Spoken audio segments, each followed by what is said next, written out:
This is MacArthur, I'm back. Ngayon, nandito tayo sa Buso-Buso para sa Audax 200 Antipolo. Tara! In this video, tatahakin natin ang Marilaki Highway from Antipolo to Real Quezon and back to complete the Audax 200 Antipolo route. This is the hardest Audax 200 since ito ang may pinakamataas na elevation gain. Para ma-compare natin ito versus other 200 Audax rides, I'll use elevation profile ratio where I divide the meters elevation gained over the total distance. Ito din ang ginagamit kong gauge if mahirap ba or madali ang ruta. If 10 meters per kilometer or above siya, mahirap siya. If less than 10, mas manageable. Using this method, let's check the Audax 200s that I've done before. Subic has 1,000 meters of elevation gain over 209 kilometer distance. Therefore, if we divide that, it gives us a rating of 5 meters per kilometer. Using the same method, Audax Batangas is 7, Baler is 11, Bataan is 14, and Cavite, known to be one of the hardest 200 kilometers, is 16. Guess what Audax Antipolo's rating is? Yes, it's the highest at 20 meters elevation gain per kilometer. So talagang mahirap itong ruta na to. Kaya ayan, good luck sa akin. Hindi ko talaga forte ang ahon dahil mabigat ako at 80 kilograms. Given yung record ko sa Baler na 9 hours 36 minutes and Cavite at 10 hours and 57 minutes, I'm expecting to finish around 11 to 12 hours. Pero since I want to challenge myself, I will try to do it at the same time as Cavite since mas familiar ako sa ruta na to. Tingnan natin mamaya kung makakaya ko to. Yun oh! Ito na yung malakas oh! Basta? Yun o. Joseph o. Tayo na naman. Shoutout sa mga taga Quezon. Pumayat ka pa.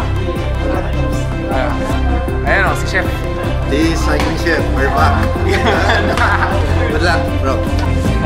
O, ito na. Ito na ang mga ano. 8,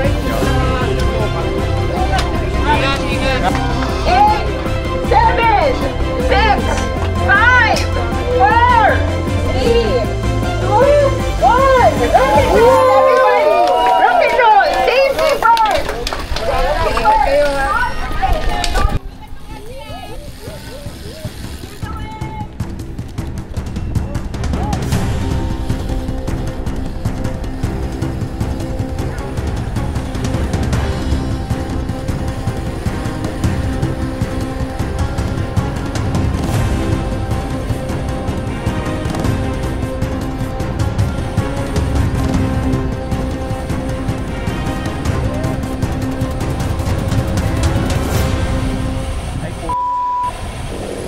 Hindi ko na start.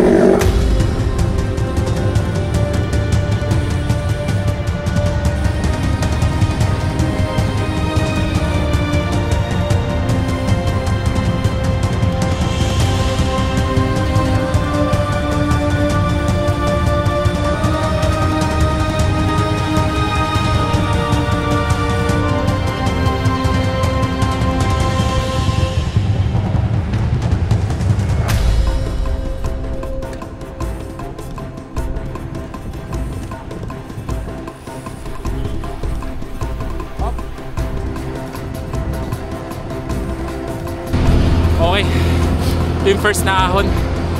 Ayan o, daming tumitira. Dito lang kami ni Neil. Ano lang kami, pacing lang. Mahaba pa ang biyahe.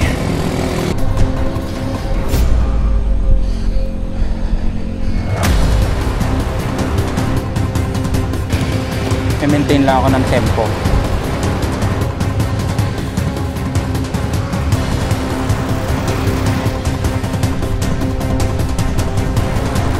Ito na yung part na matarik after ng cottage garden.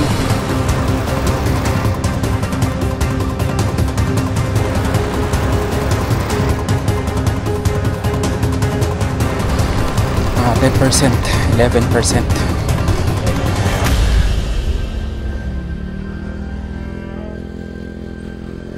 Nakapag-marathon ka na ba? Hindi pa. Ah, yung target ko end of this year eh. Kailangan mahabang Ayun! Next na ako ngayon, Pops. Oras na para sabihin ng matandang kasabihan. Mag-comment, mag-like, mag-subscribe. Ay, siswertehin! Hindi mag-skip ng ads. Mas lalong siswertehin! Woo!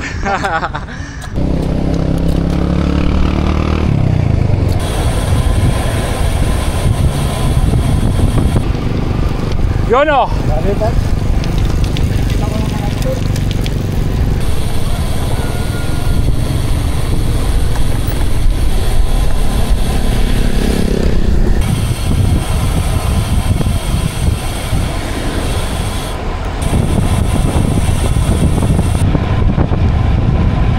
Okay, ito yung biglang ahon.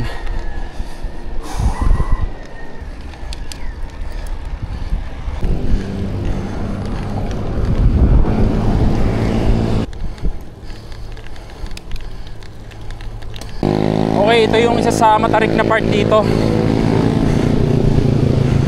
Kung mapapansin nyo, madami sa akin nag-overtake kanina pa simula ng ahon. Naka-pace kasi ako according to my tempo power zone. Yung pacing ko na yan is the power I can maintain throughout the whole 200 kilometers nang hindi masyadong nalalaspag. Since mababa lang power ko and mabigat ako, ayan, mabagal lang ang ahon. Pero okay lang, hindi naman to karera. Yun na, maga na. Nakaka 1 hour na rin. 20 kilometers. Alright.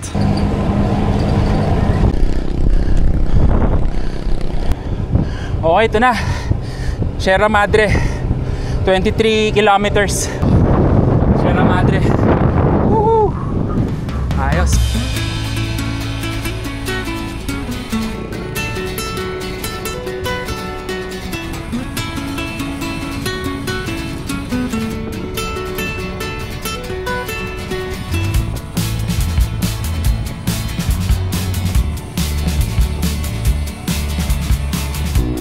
Nakalagpas na pala dun sa may Sampaloc intersection. Hindi na ako nakapag-video dun.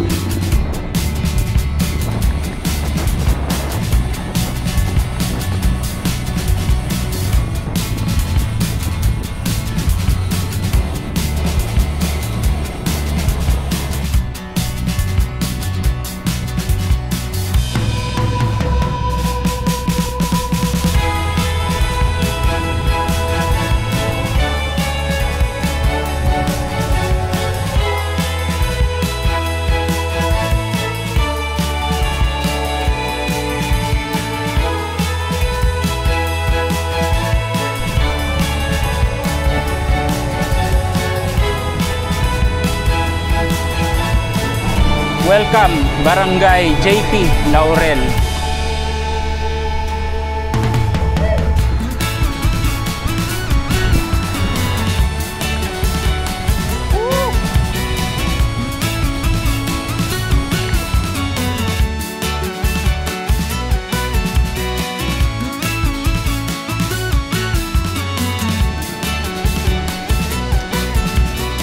Ayun oh, ganda.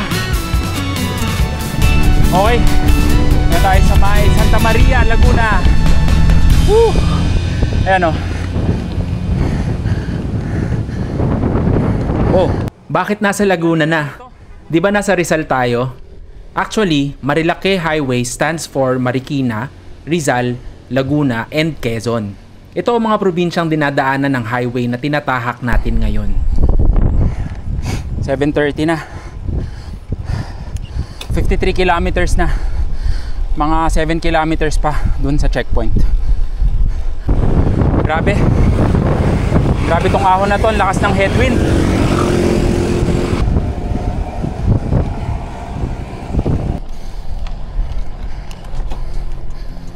Okay. Ito na yung Infanta Arc.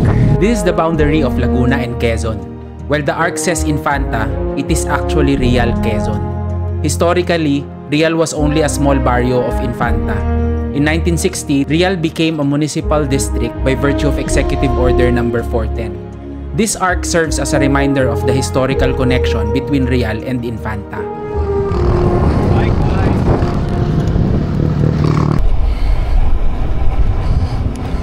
Okay, Chariot's Peak na. Yan. Dito na yung checkpoint, malapit na.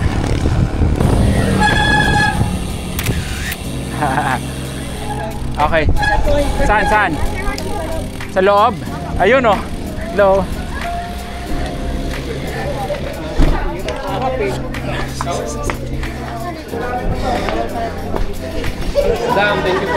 Okay. Nakataas na patatak. Bababa na ng Real. Mga 40 kilometers. Grabe dito, ang lamig. Oh, fuck. Yan oh.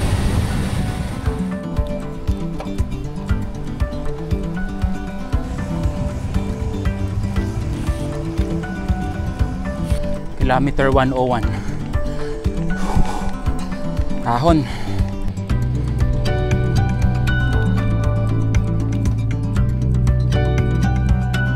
Tarik dito. Buti na lang may baon tayong kaset.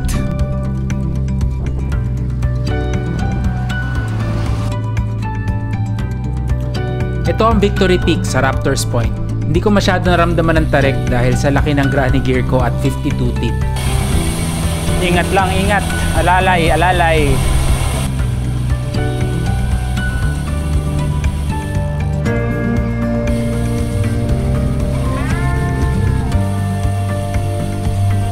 Okay, ito yung isang matarik na akitin mamaya. So, alalay tayo dito.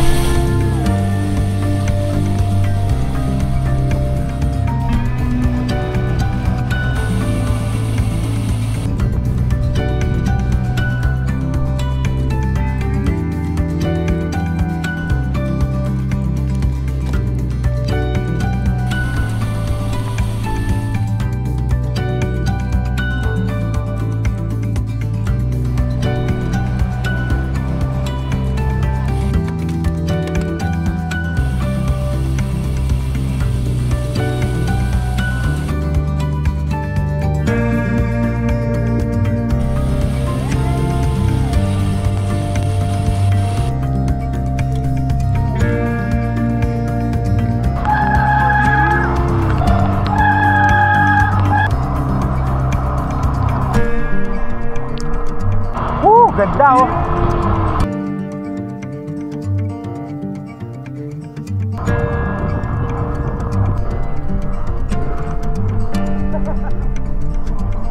Okay, dito na sa Infanta. Woohoo!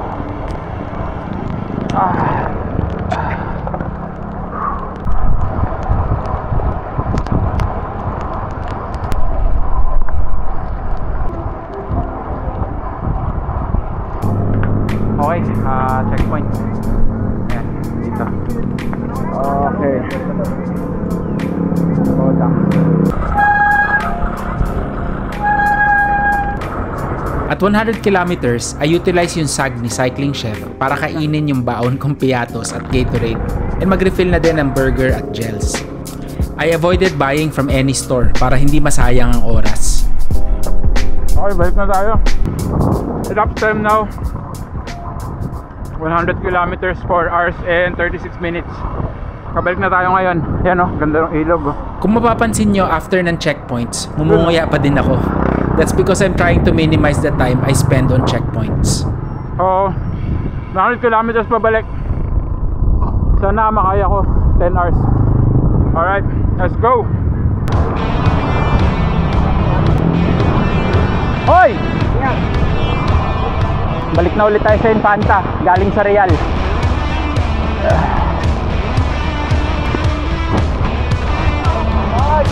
Ganda oh.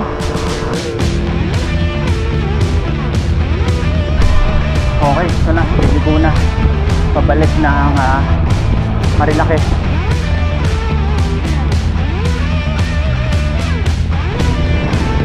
Ito na, ahon na ulit. Ito na, simula na ng 30 kilometer na ahon from intersection papuntang checkpoint 3 near Jariel's Peak. Ito na ang pinakamahirap na section, but then again, may baon akong 52 teeth na granny gear para hindi masyado malaspag.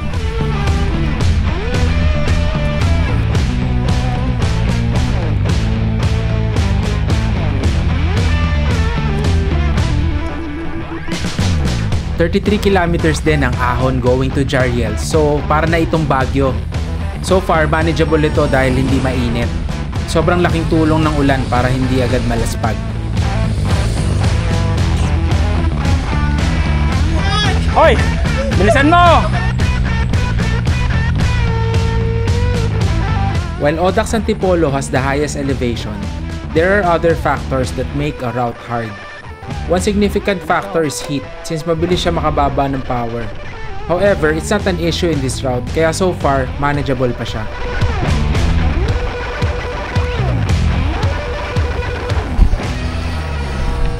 Ay, grabe ang tarik nito.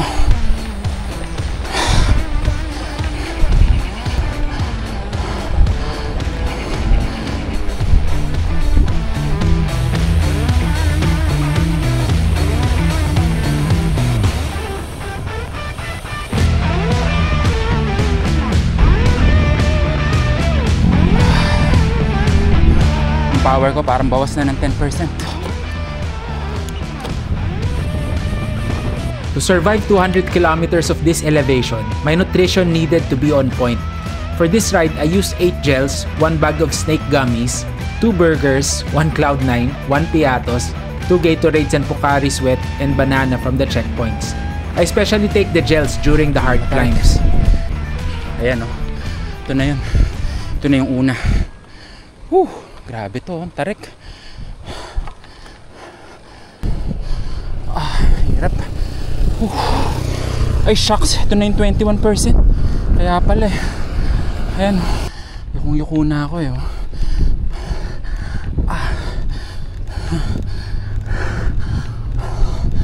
Yan yung tuktok.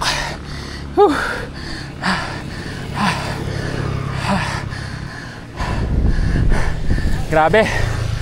20%. Pulikat. Ayan o. Tricycle, hirap o. Okay. Okay. Ito na yung second.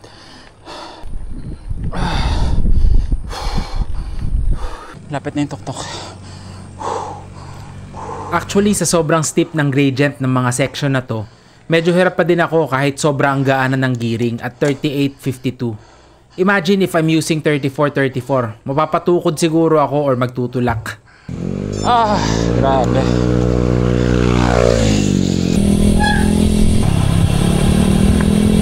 Ang ganda!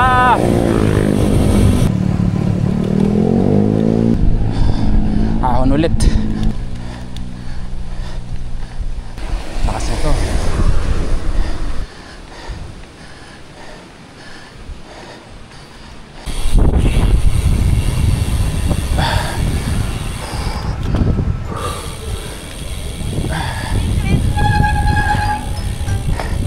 Anong kailangan? Sir, kamay niyo lang, sir. Ha? Kamay lang, kamay. Ito pala, secret checkpoint to. Hello. Ayan. Secret checkpoint. Ayos. Okay, meron na tayong band from the secret checkpoint. Tsaka saging.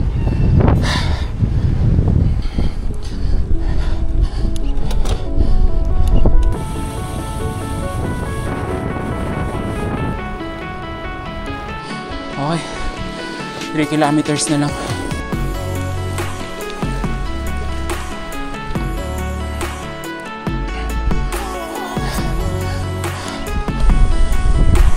Ito yung mataas.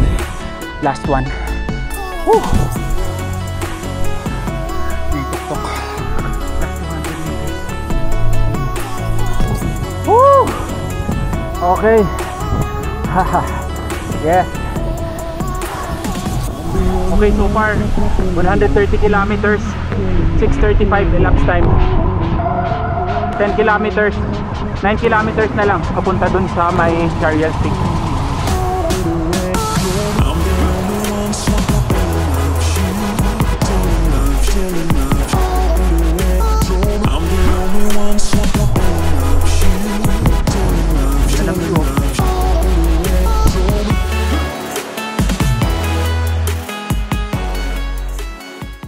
Sa lubong ko, Simon.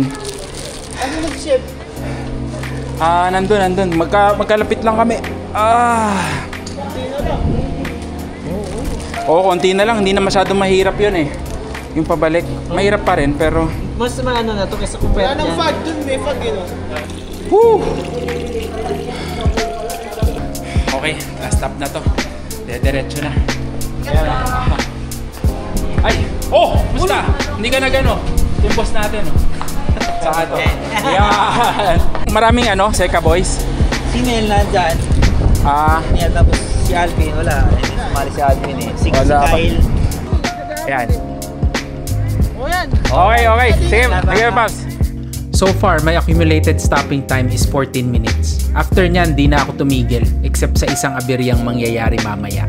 Tingnan natin. Last stretch, 60 kilometers. Woo! Mainit na. 141 kilometers na, 7 hours elapsed.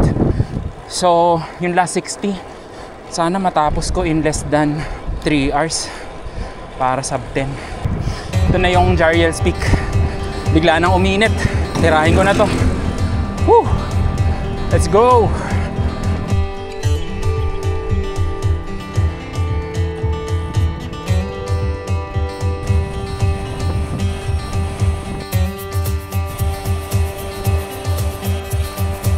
Santa Maria, Laguna.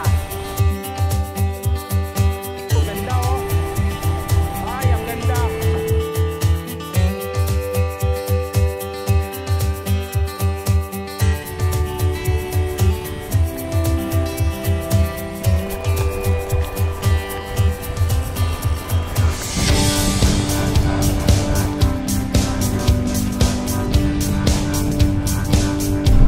Okay, ahon ulit. Okay, gutom na ako. 12 o'clock na, 12:30.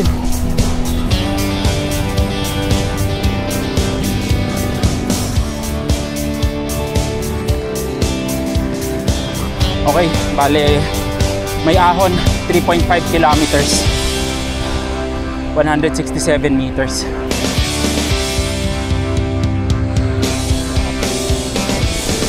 Natapos din. Woo! Lapit na intersection ng Sampaloc. Woo! Oh, 173 kilometers na 8 hours 9 minutes elapsed. So hopefully matapos ko to less than 10 hours. So before 3 PM dapat nandun na ako sa Buso-Buso. Ayan o, ahon agad. 6.6 kilometers ang ahon papuntang Sierra Madre Hotel. Medyo nararamdaman ko na ang pagod pero kaya pa. Maayos naman ang pacing and nutrition ko kaya hindi ako masyadong nalaspag. Sa boso-boso na yung yung Okay. Okay, thank you. Last 27 minutes. Okay. Ayun. Secret checkpoint ulit. Whew.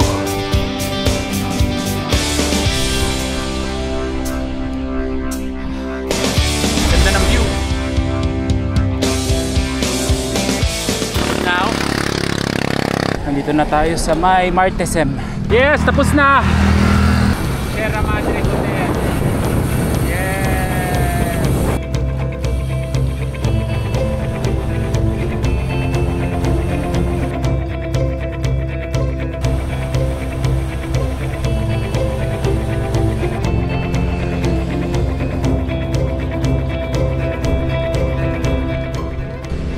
Time check. 1:54 PM. Naramdaman ko na yung bigat sa binte. Woo! Tapos na.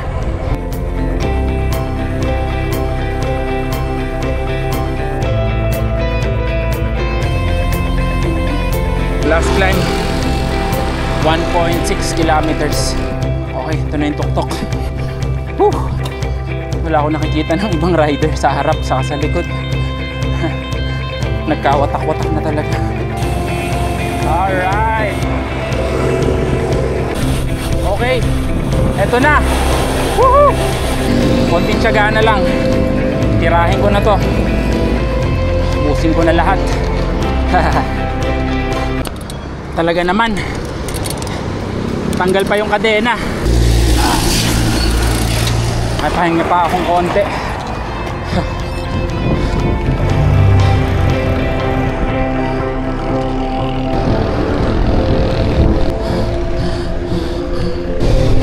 Okay, lapit na. Ito na.